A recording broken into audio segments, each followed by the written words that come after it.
자, 안녕하세요, 여러분.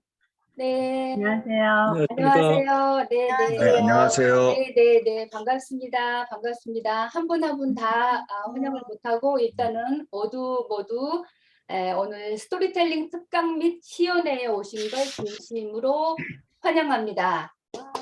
와, 네, 네.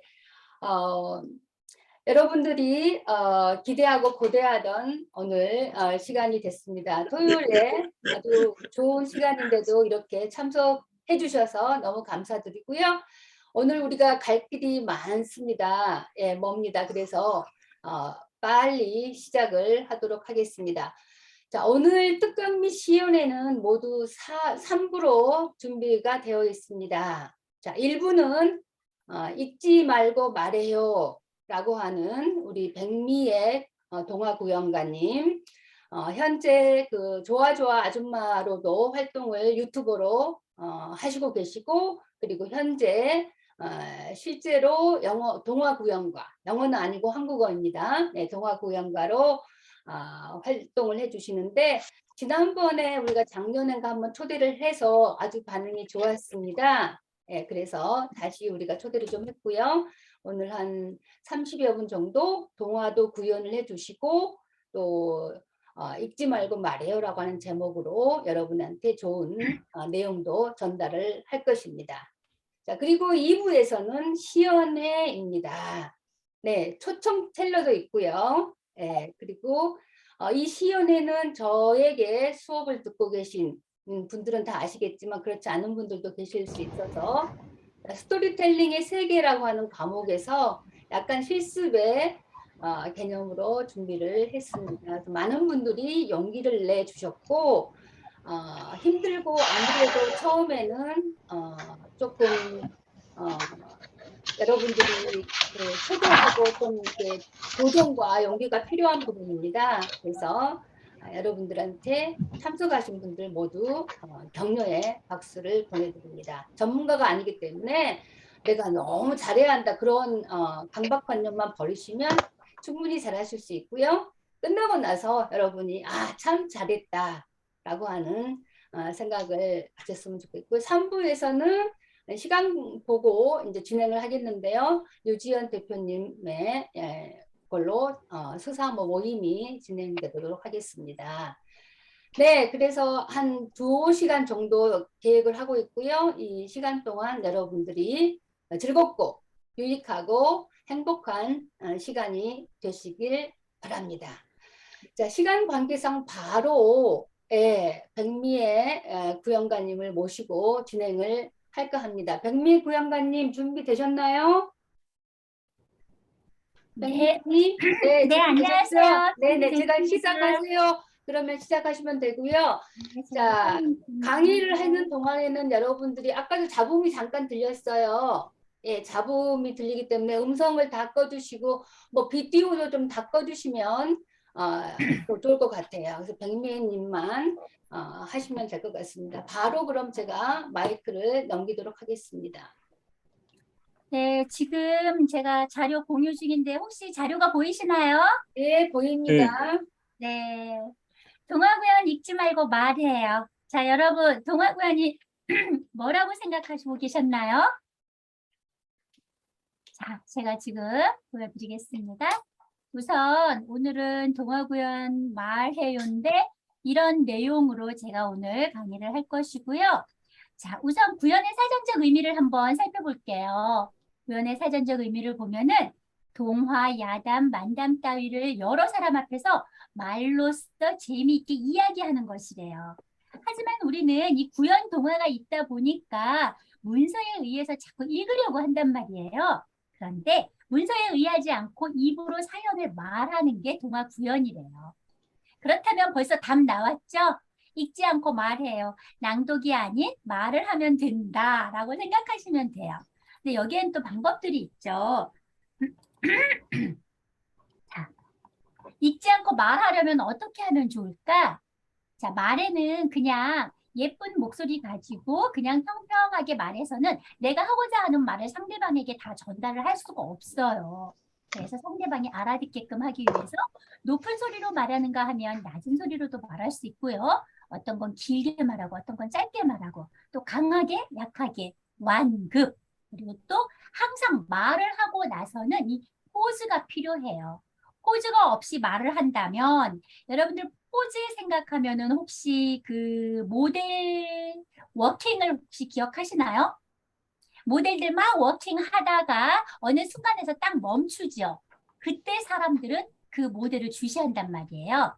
그래서 우리가 말을 함에 있어서도 고저, 장단, 강약, 완급, 사이 이 쉼이 꼭 필요하다. 그런데 이것만 지켜서 말하는 게 아니라 그거 어떤 내용을 말을 할 때는 내가 감정을 넣어서 말을 해야지만이 내 감정, 마음에 품은 그 감정이 표정으로 나타나서 표정과 몸짓이 결국은 교구가 되는 거예요. 하지만 우리는 대부분 동화 구연을 들려준다라고 생각하면 대부분이 교구를 생각해요. 교구가 딱히 필요치 않다. 내 표정과 내 몸짓과 내 목소리가 교구가 된다라는 거 기억하시면 되겠습니다. 그렇다면 우리 실전으로 들어가 볼게요. 이론은 너무 재미없어요. 자, 읽지 않고 말해요. 우선 이게 내 동생 싸게 팔아요라는 동화책이거든요. 동화에서 우리 보통 이거 어떻게 첫 장에 딱 나오는 거예요. 이거 어떻게 한번 해볼까요? 지금 다 음소거가 되어 있지만 그 상태에서 아무도 안 들어요. 본인만 들어요. 그 상태에서 입을 크게 벌려서 한번 이거 한번 읽어보실게요. 자, 다 같이 한번 읽어보세요. 네, 감사해요. 입을 꽉 다물고 계시는 분도 계시고 입을 막 젤리처럼 벌리시면서 말씀하시는 분도 계시고 자, 이렇게 많이 해요. 짱짱이가 시장 가요. 동생 발러 시장 가요. 뭐든지 답하는 길 건너 시장 가요. 이거는 제가 지금 읽었죠. 하지만 말을 하는 거예요. 말하는데요. 짱짱이가 시장 가요. 동생 발로 시장 가요. 뭐든지 답하는 길 건너 시장 가요. 자, 제가 지금 말할 때 이 그림을 한번 보세요. 얘가 짱짱이거든요. 짱짱이가 시장 가요. 동생 팔로 시장 가요. 뭐든지 답하는 길 건너 시장 가요. 자, 제가 지금 할 때 막 놀래는 얼굴 표정도 나타냈죠. 근데 이때 자, 말을 할 때 잊지 않고 말하려면은 처음 시작은 저음에서 시작을 해요.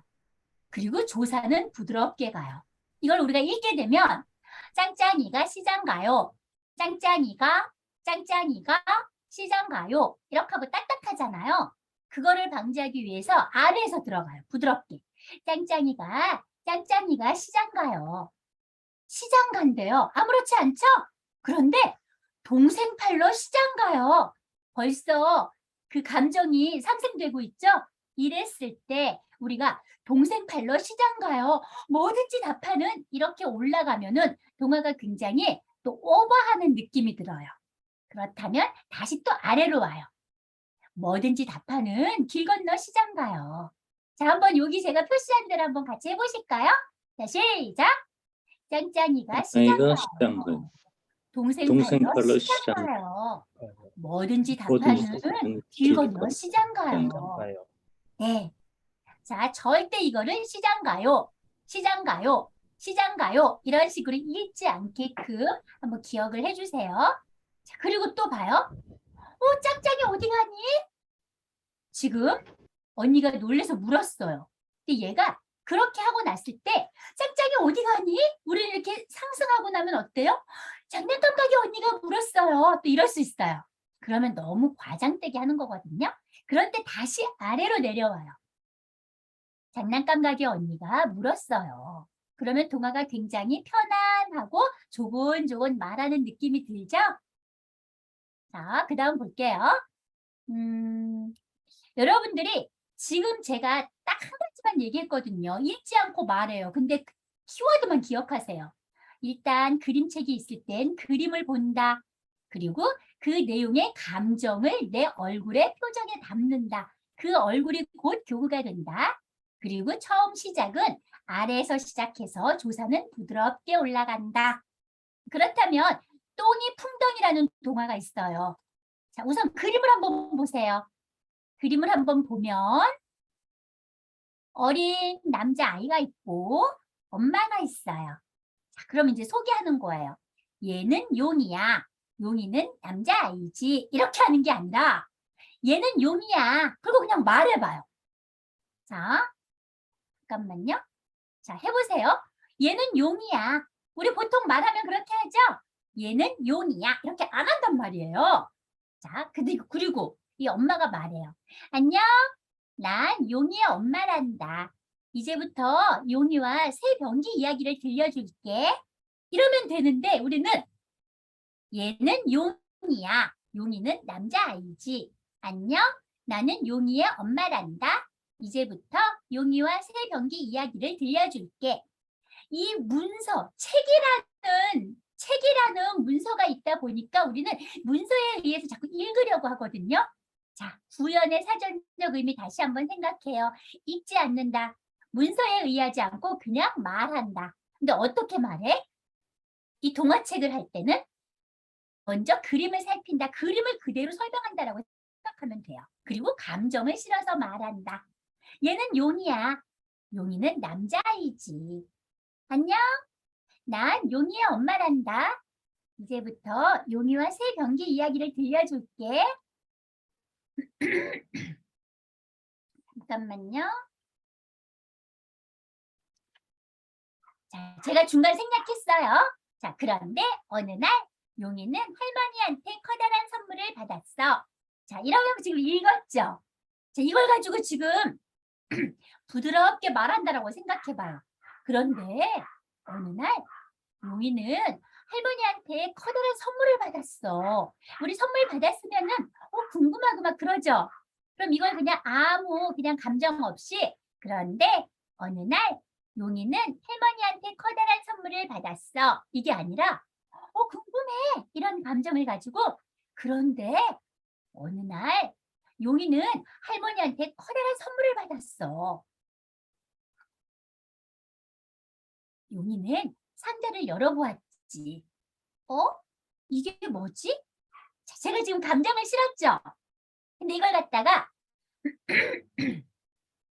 용이는 상자를 열어보았지. 이게 뭐지? 이거면 낭독.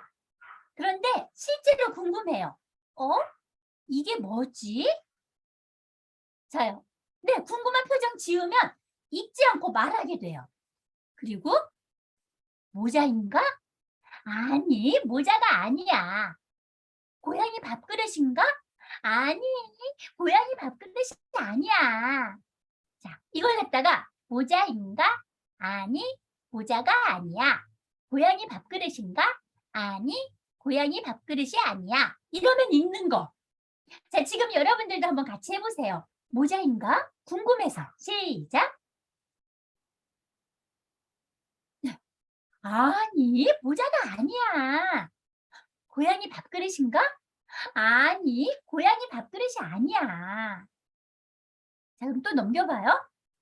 그럼 꽃병인가? 아니, 꽃병이 아니야. 자, 그럼 또 어때요? 그럼 새들의 목욕통인가? 아니, 새들의 목욕통도 아니야. 자, 그럼 뭘까요, 여러분? 뭘까요? 자, 지금 제가 했던 거 아주 간단한 1인칭 동화예요. 1인칭 동화인데 아까 다시 1인칭 동화인데 이 1인칭 동화를 그냥 감정 없이 읽으면 재미없다. 자, 말하는 방법 아주 조금 이해가 되나요? 이해가 되면 손 들어주세요. 네, 감사합니다. 그 다음 보면은요. 굉장히 유명한 책이에요. 돼지책이라고. 앤서니 브라운의 책이죠. 자, 근데 읽지 않고 말을 해야 되는데 이렇게 문어체로 있는 거는 읽을 수밖에 없어요. 해볼까요? 근데 그 전에 우리 같이 한번 읽어볼게요. 이게 말이 굉장히 어려운데 한번 같이 읽어봅니다. 자, 시작.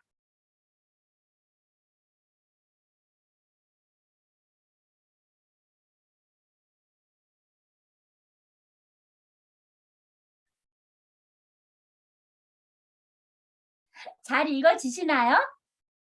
문장이 좀 어렵지 않아요? 그쵸? 자, 근데 첫째 이제 뭐든지 봤을 때 그림을 먼저 생각해요. 피고씨고요. 아빠가 피고씨, 양 옆으로 사이먼과 패트릭이 있죠. 그리고 뒤에는 멋진 집이 있어요. 그리고 집 안에는 또 멋진 차고도 있죠. 그림을 일단은 설명한다라고 생각해요.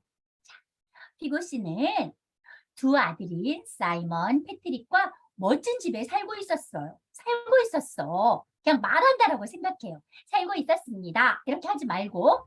자, 한번 해보실게요. 피고 씨는 두 아들인 사이먼, 패트릭과 멋진 집에 살고 있었어. 멋진 정원에다 멋진 차고 안에는 멋진 차도 있었지. 집 안에는 피고 씨의 아내가 있었어. 자, 어때요? 말이 되나요?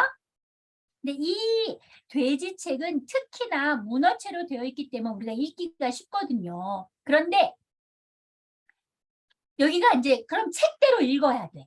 문제는 초등학교에서 또는 어린이집에서 내가 아이에게 또는 내 아이에게 글을 아는 내 아이에게 그림책을 같이 보면서 책을 읽어주는데 이걸 갖다가 동화 구연을 해주려는데 좀 부드럽게 하고 읽지 말고 말하듯이 해야지 해가지고 피고 씨는 두 아들인 사이먼, 패트릭과 멋진 집에 살고 있었습니다. 이거는 제가 삑 하고 부절을 누르고 싶어요. 절대 이렇게 하지 마세요. 말을 한다고 해서 멋진 집에 살고 있었습니다. 멋진 정원에다 멋진 차고 안에는 멋진 차도 있었습니다. 집안에는 피고 씨의 아내가 있었습니다. 간혹 이렇게 하시는 분들이 좀 계세요. 자, 이거는 낭독도 아니고 구연도 아니고 이상한 어조를 만들면서 조금 거부감 일으키는 그래서 이거 안 듣고 싶어 이런 느낌이 들어요. 그래서 이거는 담백하게 앞에서 구연을 하면서 씁니다를 그냥 살리면 돼요. 이럴 경우에는. 피고 씨는 두 아들인 사이먼, 패트릭과 멋진 집에 살고 있었습니다. 멋진 정원에다 멋진 차고 안에는 멋진 차도 있었습니다. 집안에는 피고 씨 아내가 있었습니다.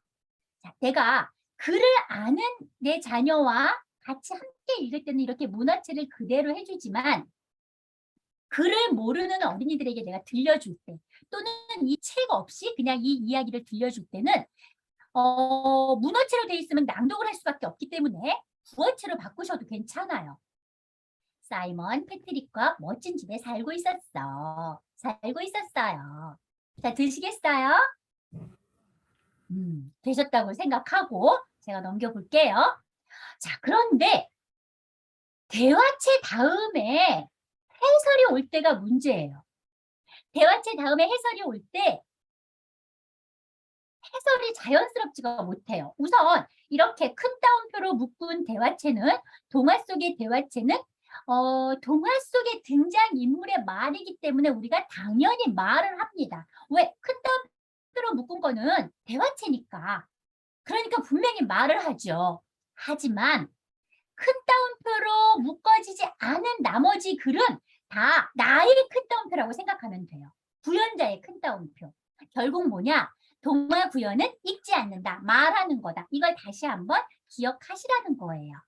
자, 그렇다면 말해볼까요? 파평윤 씨 가문에 아기가 태어났어. 파평윤 씨 가문에 아기가 태어났어요. 말했죠? 이걸 갖다가 파평윤 씨 가문에 아기가 태어났어요. 으이구, 아들이 아니라 딸이구먼. 대감, 딸이면 어떻습니까? 예쁘게 잘 키우면 되지요. 그래요, 딸이면 어때요? 아들이 집안에 대를 잇는다고 하여 아들을 좋아하던 그 옛날 파평윤 씨 가문에 태어난 이 딸이 훗날 문정왕후가 됐어요. 이거는 지금 제가 낭독을 했잖아요. 그쵸? 그래서 우리는 구연 동화를 내가 동화 구연을 한다라고 생각하면 큰 따옴표만 말을 하는 게 아니라 큰 따옴표 외의 해설, 큰 따옴표가 없는 거는 화자인 나의 큰 따옴표라고 생각하고 이 글을 전체적으로 말한다라고 생각하시면 돼요. 해볼게요.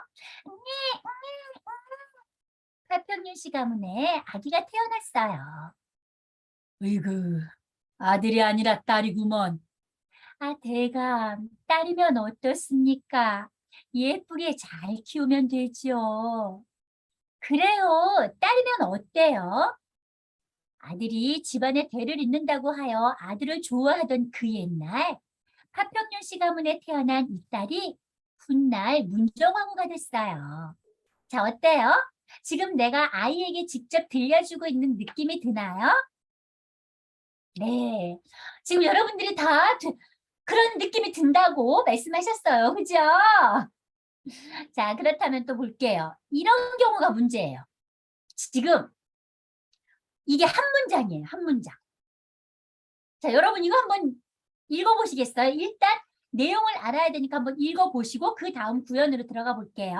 자, 다 같이 한번 읽어봅시다. 시작.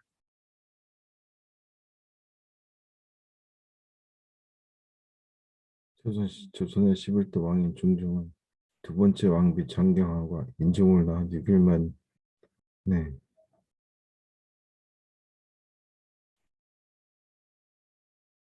문장 자체가 굉장히 길기 때문에 지금 읽기조차도 힘들죠. 근데 이거를 말을 하래요. 이거를 말을 하라고 하는데, 자, 우선 다시 한번 생각합니다. 자, 이런 걸 우리가 말하려고 할 때, 물론 이제 그림이 없을 수도 있고, 그림이 있을 수도 있어요. 지금은 그림이 없어요. 그러면 그림을 내가 생각할 수가 없어. 그러면 여러분들 머릿속으로 그림을 상상하세요.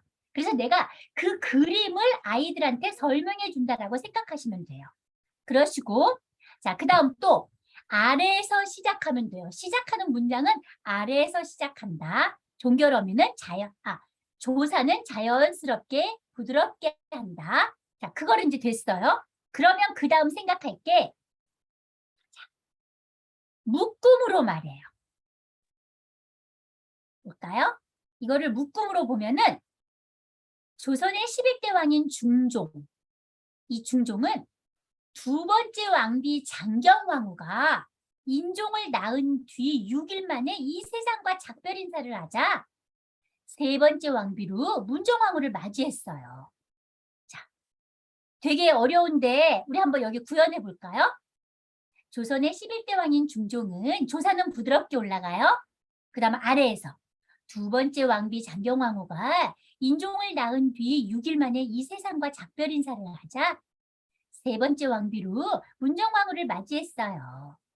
어때요? 말이 되죠? 굉장히 어려운 문장이지만 우리가 그냥 읽으면 독해가 잘 안 돼요. 하지만 어려운 문장일수록 이렇게 말을 하면은 독해도 쉬워요. 근데 이렇게 긴 문장을 어떻게 말하느냐? 의미대로 묶어요. 의미대로 포즈를 두면은 된다. 자, 그럼 이제 봐요. 그럼 이제 우리가 실제 동화 구연에 들어감에 있어서 여러분들이 연습은 사실은 혼자 집에서 계속 댁에서 혼자 하실 수밖에 없어요. 제가 계속 연습하실 때 옆에 있을 수가 없잖아요.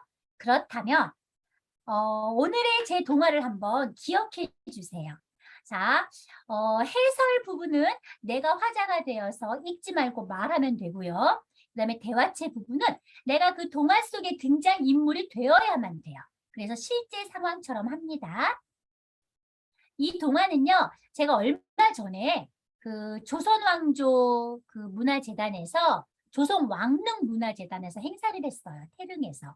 근데 태릉에 그 문정왕후의 능이 있잖아요. 그래서 문정왕후에 대해서 제가 동화를 썼어요. 근데 지금 문정왕후가 우리 역사적으로 보면은 그렇게 긍정적인 인물은 아니에요. 하지만 왕릉 그 재단에서 원하는 게 긍정적인 인물로 왜 어린이들에게 들려줘야 하니까 긍정적인 면을 좀 부각시켜 주세요. 그래서 제가 자료 수집을 해서 동화를 썼는데 한번 들어보세요. 말해 드릴게요. 제가 왜 이 동화를 선택했냐면은 역사 동화일수록 우리가 자꾸 읽게 돼요. 역사 동화는 딱딱하기 때문에 자꾸 읽게 낭독을 하게 되는데 낭독하지 말고 이 이야기를 역사 이야기를 아이들한테 들려준다라고 생각하시고 하면 돼요. 웅이 웅이 웅이. 하평균 씨 가문에 아기가 태어났어요. 으이구, 아들이 아니라 딸이구먼. 아, 대감, 딸이면 어떻습니까? 예쁘게 잘 키우면 되죠. 그래요, 딸이면 어때요? 아들이 집안에 대를 잇는다고 하여 아들을 좋아하던 그 옛날, 하평윤 씨 가문에 태어난 이 딸이 훗날 문정왕후가 됐어요. 문정왕후는 어려서부터 책 읽기를 무척 좋아했어요. 아씨, 아씨, 아씨! 이제 책 좀 그만 읽고 저랑 같이 나가서 햇볕도 좀 쬐고 그러셔요. 글쓰나, 햇볕 쬐는 것이야. 여기 햇볕 잘 드는 곳에 앉아서 책을 읽으면 되잖아. 나는 사설을 다 읽었으니 이제 오경을 읽어야겠구나. 아씨, 그럼 아씨는 언제 놀아요? 글쓰나, 난 책 읽는 게 노는 거란다. 이렇게 책 읽기를 좋아하니 문정왕후가 얼마나 똑똑할지 상상이 되죠. 조선의 11대 왕인 중종은 두 번째 왕비 장경왕후가 인종을 낳은 뒤 6일 만에 이 세상과 작별 인사를 하자 세 번째 왕비로 문정왕후를 맞이했어요. 이때 예쁘고 똑똑한 문정왕후의 나이가 17살이었죠. 웅이, 웅이. 중종과 결혼한 후 문정왕후는 공주를 낳았어요. 첫째 딸 의혜공주를요. 웅이, 웅이. 문정왕후는 또 공주를 낳았죠. 둘째 딸 효순공주를요. 문정왕후는 또 공주를 낳았지 뭐예요? 셋째 딸 경현공주를요. 아, 난 아들 복이 없단 말인가. 도대체 아기를 낳기만 하면 왜 딸이란 말인가. 문정왕후는 아들을 무척이나 기다렸어요. 그러던 어느 날 문정왕후가 35살 되던 해였어요. 드디어 아들이 태어난 거예요. 이 아들이 바로 경원대군이었어요. 문정왕후는 정말 기뻤어요. 지금껏 난 욕심이 없었으나 내 아들 경원대군이 태어나니 이제 욕심이 생기는구나. 훌륭하게 잘 키워서 조선의 왕이 되게 하고 싶구나. 예쁘고 똑똑한 문정왕후의 마음속에 욕심이가 자리 잡았어요. 하지만 겉으론 표현하지 않았죠. 세월이 흘러 중종도 장경왕후처럼 이 세상과 작별 인사를 했어요. 그러자 문정왕후의 욕심이는 점점 커져만 갔죠. 내 아들 경원대군이 다음 왕이 되어야만 하는데. 그러나 인종의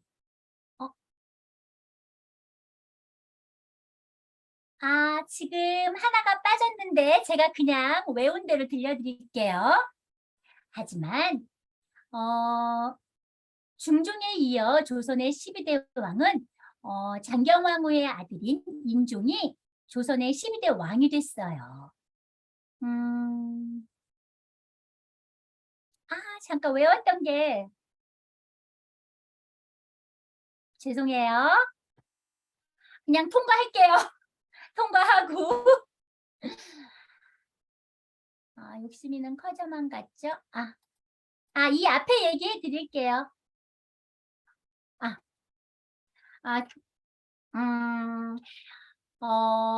11대 왕 중종에 이어 장경왕후의 아들인 인종이 조선의 12대 왕이 됐어요.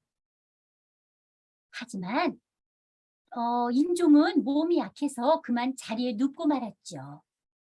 인종은 눕고 말아. 죄송해요, 죄송해요. 외웠던 게 지금 기억이 안 나요. 눕고 말았죠. 내 마음속에 욕심이가 커져만 가고 있지만 저렇게 아픈 인종을 보살펴야지. 여봐라, 좋은 약재를 써서 인종의 병세를 회복하도록 하라. 그러나 인종의 병세는 점점 더 나빠지고 이제 인종은 큰 결심을 했어요. 여봐라, 어서 가서 경원대군을 들라 하라. 경원대군과 문정왕후가 급하게 인종에게 왔어요. 대비마마, 그동안 감사했습니다. 주상, 힘을 내세요.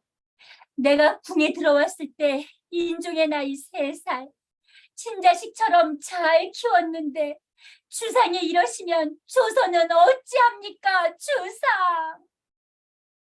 소자, 그때를 잊지 못합니다.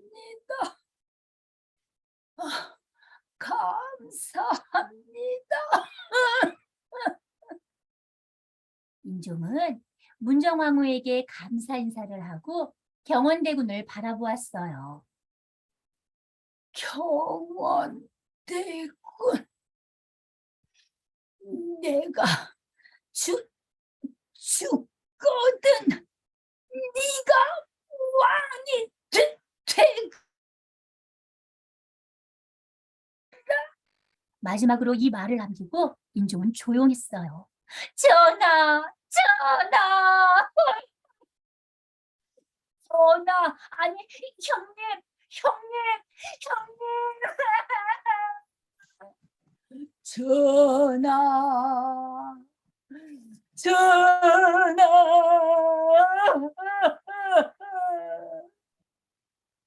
이렇게 인종은 눈을 감았고 궁궐은 눈물바다가 됐지요.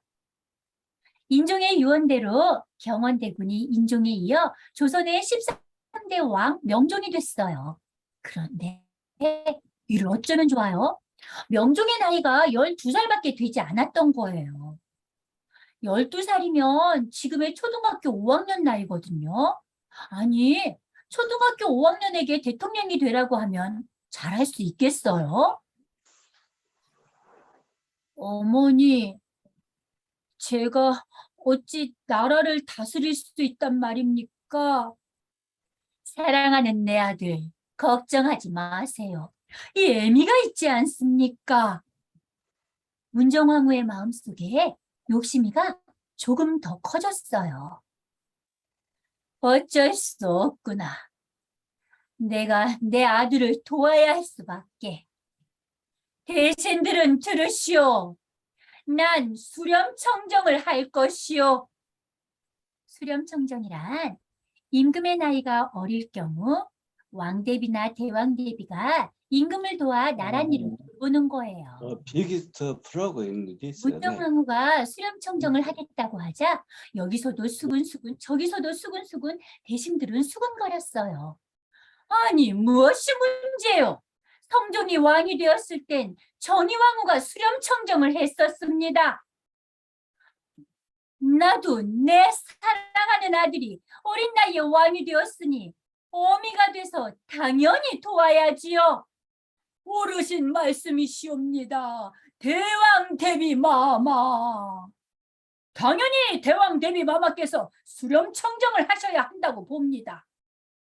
나의 생각과 같은 생각을 해주어 고맙소. 그 후 대신들과 임금이 나랏일을 의논할 때 문정왕후는 명종 뒤에 발을 치고 앉아 나랏일을 처리했어요. 그러자 궁궐 밖에선 백성들이 수군거리기 시작했어요. 문정왕후가 욕심이 많아요. 욕심뿐인 줄 아시오. 야망도 많소. 아들 뒤에서 조선을 자기 마음대로 움직이고 있지 않소.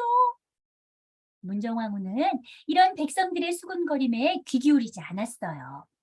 왜냐하면 문정왕후가 수렴청정을 했던 이유는 어미로서 어린 아들을 위한 것이었으니까요.